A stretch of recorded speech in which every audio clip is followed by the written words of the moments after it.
Last night was supposed to be Rachel's girls' night. We're engaged, set to be married in 6 months. I, 32, was home alone, bored, and aimlessly scrolling through social media. That's when I saw a live video pop up from Rachel's friend, Carolyn. The title, Spilling Tea, Pre-Wedding Shenanigans. I've never been the biggest fan of Carolyn. She's always struck me as a bit much, but curiosity got the better of me. I clicked. There she was, Rachel, 29, front and center with a glass of wine, laughing with Carolyn and 2 other friends, Janet and Maria. At first, the conversation was fairly innocent.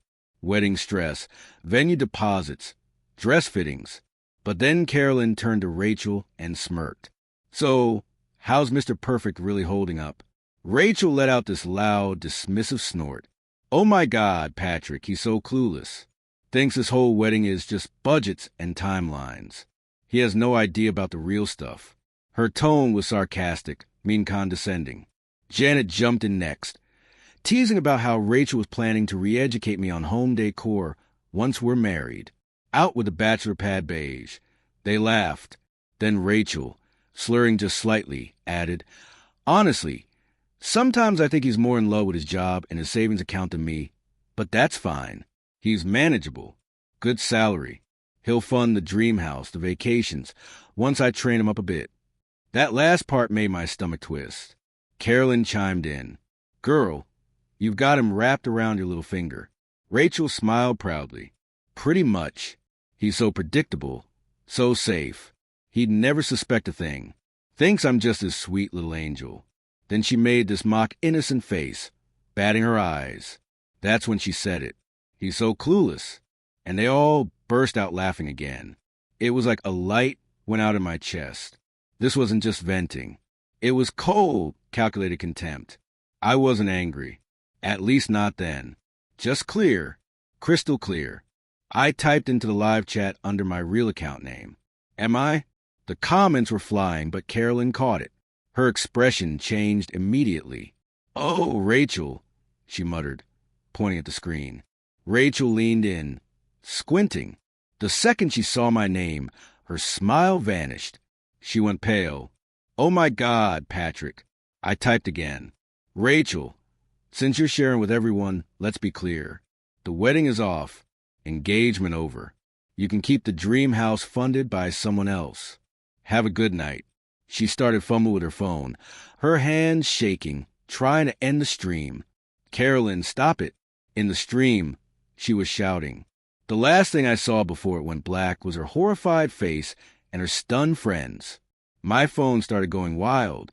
Texts, calls, Rachel, Carolyn, even her mom. I blocked Carolyn immediately, turned off my phone, poured myself a drink, and sat in silence. The custom engagement ring we designed together sat on the coffee table, suddenly feeling heavier than ever. 15 minutes later, my doorbell rang. Rachel was there, mascara running, looking like a mess. Her mother, Deborah, stood behind her, absolutely livid. Rachel's voice cracked. Patrick, please. It was a joke. Just stupid girl talk. It didn't mean anything. Deborah stepped forward.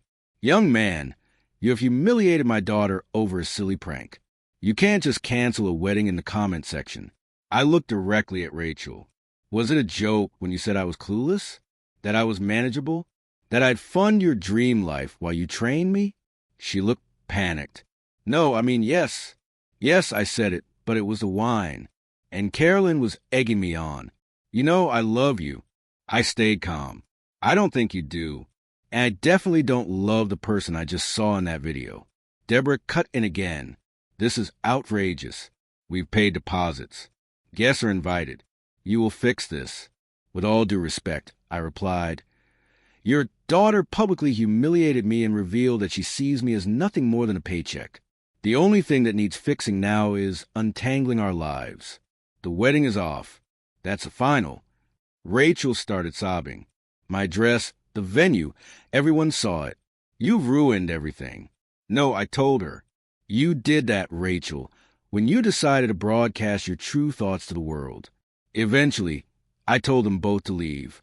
Deborah ranted about money and reputation. Rachel cried the whole time. They finally left. My phone kept buzzing for hours.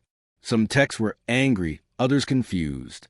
I didn't feel much, just numb, but sure. I called my lawyer the next morning. Then things escalated. The very next day, Rachel and Deborah showed up at my job. In the lobby, Rachel crying, Deborah shouting. She even demanded to speak to my boss to make him see sense. Security had to escort them out. My boss later pulled me aside and said, "Handle your personal life, Patrick, but not in my lobby." Absolutely mortifying.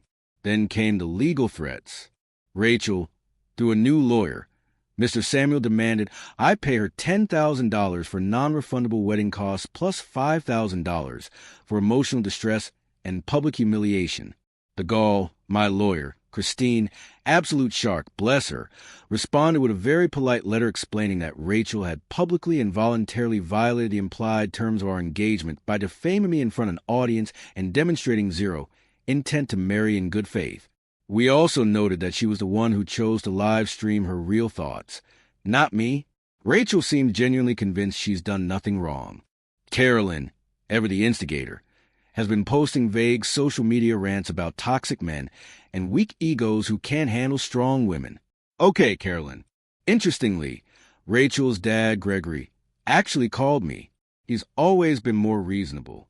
He sounded worn down and just said, "Patrick, I know she messed up badly, but this is a disaster. Her mom is beside herself. Can't we find a way to lessen the shame?" I told him respectfully, "Gregory, she didn't just mess up, she laid out her entire plan. There's no walking that back. I'm done." He sighed and said he understood. Now Rachel's been calling me from every burner phone she can get her hands on. I blocked dozens of numbers. The voicemails swing wildly from pleading to furious. "How could you do this to me?" is her favorite line. She's also started acting out. "Change the password on our shared Netflix account." Whatever. I secured all my accounts. But then I noticed a bunch of charges. Over $800 worth of skincare products on a department store card I forgot she was still authorized on. She'd never used it for more than coffee before. I reported the card stolen and disputed the charges. Technically unauthorized. Now Christine is compiling all of this. The credit card fraud, the workplace scene, the voicemails. She says it builds a picture of someone who's not acting in good faith, which could help if they actually try to sue for the deposits. A few of our mutual friends have reached out. Some are on my side. Others are trying that she was just venting defense. Doesn't matter. I know what I saw and I know what I heard. I dodged a disaster. It's going to be messy, but it's the right kind of mess. The kind that leads to peace on the other side. She chalked it all up to being young and naive. But that's not how I saw it. Maybe she was young, but naive didn't quite fit. Calculating. That's the word that comes to mind now. The biggest nightmare, the venue. They weren't budging on the deposit. $8,000 in total, half of which I had paid out of pocket, with Rachel's parents covering the rest. Now, her lawyer was demanding I forfeit my half and reimburse her parents for theirs, arguing I was the one who canceled. Christine, my attorney, shot back that Rachel's behavior amounted to a breach so severe that it rendered the entire agreement void. We reached a standoff, exhausting and expensive. I won't lie. There were moments when a sadness crept in, thinking about the future I believed we were building. Then I'd remember that moment, her laughing with her friends behind my back about how oblivious I was. And suddenly the sadness was replaced with clarity. Damage control became priority. 2 months later, things escalated. Of course they did. Rachel's lawyer, Mr. Samuel, must have realized the emotional distress narrative wasn't holding up, especially after Christine sent over a compilation of Rachel's unhinged voicemails, call logs from burner numbers, and even a security report from my workplace. Their strategies shifted. Now it was financial warfare. Shameless and aggressive. First up, the venue. They tried suing me for the entire cost, claiming I had breached the contract, but Christine countered hard. We filed to recover my half, arguing Rachel's actions had forced the cancellation. We had everything saved. The stream, the chats, the video where Rachel herself bragged about her financial goals involving me. When Samuel realized the extent of our evidence, especially Rachel's own words before I had ever made a public comment. He quickly backed down. In the end, we both lost our deposits. Frustrating, yes, but better than losing more. That didn't sit well with Rachel's side. Her parents were apparently furious. They didn't get their money back. Rachel and her friend Deborah then took things to another level, attacking my reputation in ways that were both vile and calculated. Someone, I'm convinced it was Caroline, probably egged on by Rachel, started spreading disgusting rumors, lies about me being controlling, emotionally abusive, even hints at financial misconduct at work. They contacted female coworkers, and even friends of friends trying to poison the well. Then it hit my job. My boss received an anonymous email containing the same baseless garbage. I was beyond furious, but I didn't lose my temper. I calmly laid out the breakup, the live stream, the harassment. I said, "This is retaliation. It's baseless, and you know my character." He believed me. Still, HR had to perform a confidential review because of the financial allegations. It was a rough week, but thankfully everything was dismissed. No substance, no evidence, just noise. But that week cost me something, peace of mind. That was the final straw. Trashing me to her friends, whatever. Trying to ruin me financially, unforgivable. But this, trying to obliterate my career with lies. Gloves were off. Christine was already drafting a cease and desist. After the work rumors, we upgraded, filed for a restraining order. We cited stalking, burner phone harassment, financial manipulation, even an attempt at credit card fraud. We submitted affidavits from colleagues who got the messages and the emails sent to my boss. The hearing was surreal.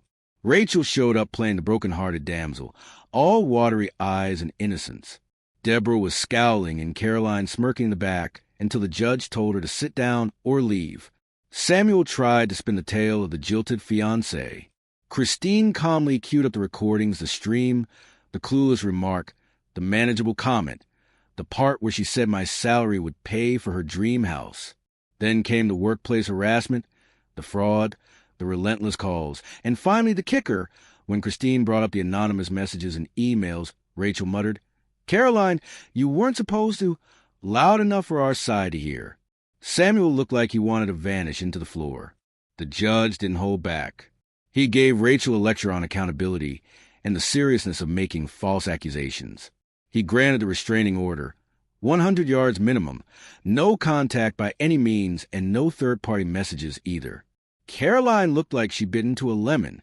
Rachel looked like reality had just sucker punched her. Deborah muttered something about an appeal, but I didn't need revenge theater. I wanted precision. That live stream backed up and preserved in multiple locations.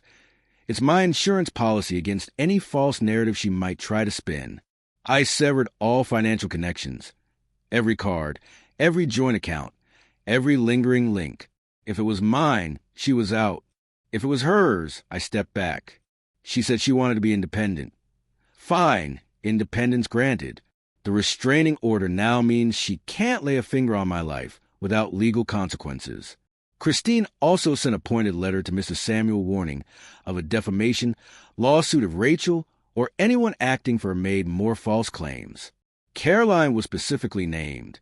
I've heard she's now paranoid about being sued. I cleaned house socially, too.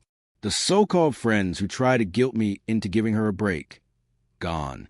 I've got no room for flying monkeys in my life. The ones who stood by me, they're the ones I keep close. As for Rachel, word is she's in bad shape. Her parents are livid about the legal costs and public record of the restraining order. Their dream wedding savings gone. Swallowed up by lawyers and forfeited deposits. She's back living with her parents because her part-time gig doesn't cover her lifestyle anymore, especially without my so-called clueless income. I never gave her a dramatic monologue or a moral lecture. I didn't need to. Reality spoke loud enough. She called in the legal system thinking it would work in her favor. Turns out I knew the rules better. Am I happy about any of this? No. There's a bitter aftertaste to all of it. But the chaos has finally quieted. I can breathe again. I'm focusing on the things that matter, my work, my real friends, and moving forward. Trusting someone again, that's a problem for another day. For now, I'm just grateful the circus has left town. Even if I had to legally force them to tear down the tent, she thought I was clueless. But in the end, she had no idea who she was dealing with.